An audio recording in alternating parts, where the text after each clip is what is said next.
Welcome to the program News from Poland, Business and Law, in an episode devoted to the topic of implementation by Polish enterprises of sanctions imposed on Russia for an armed attack on Ukraine. This subject will be discussed by my guests: Anna Olejniczak-Michalska, attorney at law, associate at Wardyński & Partners, and Łukasz Lasek, advocate, solicitor in England and Wales, not practicing, partner at our law firm. We address our program to foreigners acting as board members in Polish companies, foreign investors in Poland, and their foreign advisors.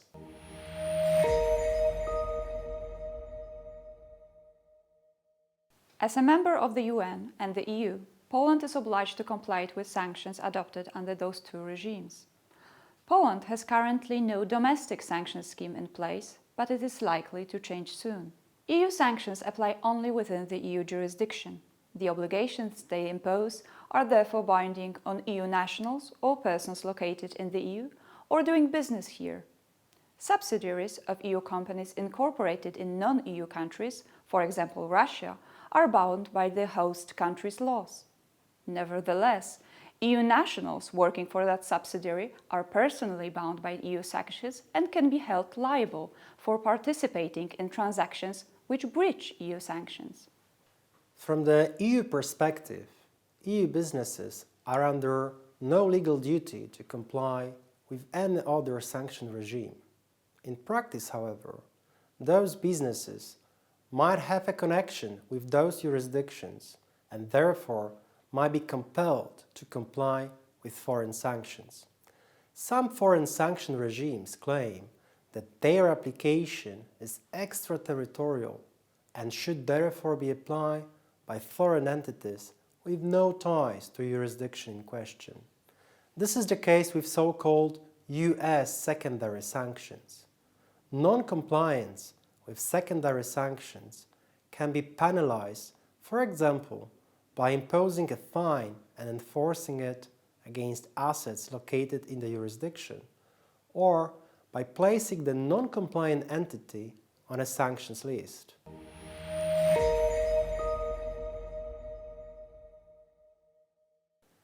Enforcement of EU sanctions is the responsibility of EU member states. These mechanisms differ across states, and so does their effectiveness. Poland has currently a very selective enforcement system. It applies only to certain sanction schemes and is addressed to those entities which are obliged institutions as defined in anti-money laundering legislation. This means that to a large extent, only financial institutions might be brought to legal liability for non-compliance. All other non-compliant businesses, except for contractual or reputational risk, may not be held liable. The Polish government is proceeding with new legislation which aims at improving the enforcement of economic sanctions against Russia and Belarus.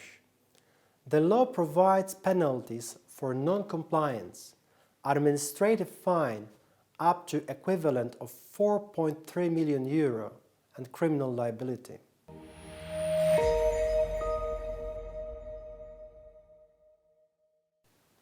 Over the past 8 years, the EU has gradually imposed restrictive measures in view of Russia's actions destabilizing the situation in Ukraine. Since February this year, the Council of the European Union has imposed several sanctions packages, including personal, financial, and economic sanctions. Today, over 800 individuals and 60 entities are subject to an asset freeze. Assets of non-listed persons or entities belonging to or controlled by listed persons are also to be frozen. Travel bans prevent listed individuals from entering or transiting through the EU. Sanctions lists are systematically revised and renewed by the Council. EU exporters should therefore perform adequate due diligence on their business partners and the destination of funds and economic resources. Since 2014, the EU has adopted measures limiting the access to its primary and secondary capital markets for certain Russian banks and companies. These sanctions have now been significantly extending and include, for example, ban on transactions with the Russian Central Bank, SWIFT ban for several Russian banks, prohibition on the provision of euro-denominated banknotes to Russia, or prohibition to all transactions with certain state-owned enterprises. The EU has also imposed several packages of economic sanctions targeting numerous sectors: trade, energy, transport, technology and defense.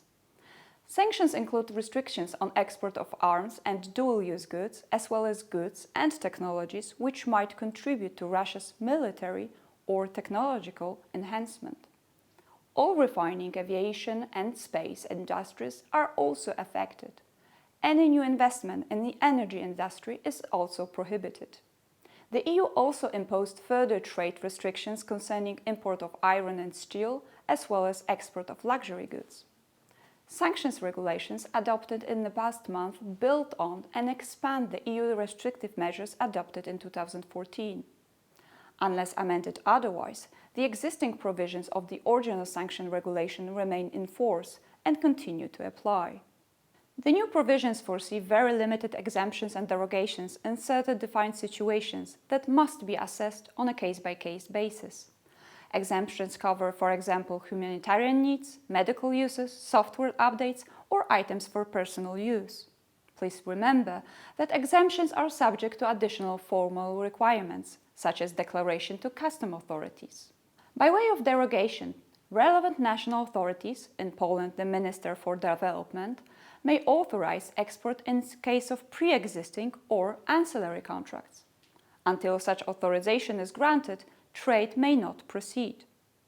The sanctions regulations applied without prejudice to export control regulations, such as EU dual-use regulation. Exporters must ensure that they complied with both regulations. The sanctions regulation does not affect the export of control goods to be delivered in third countries, even if transiting through Russia. However, this would require extra consideration, as there is a high risk of diversion of such items. Release of control technology to foreigners is known as a deemed export, as the sanctions regulations prohibit selling, supplying, transferring or exporting goods and technology to any person or entity in Russia or for use in Russia. The companies should restrict the access of Russian staff to such knowledge or technology if it were actually to be used in Russia. Neither EU nor Poland provides for compensation to companies exporting the cover items to Russia.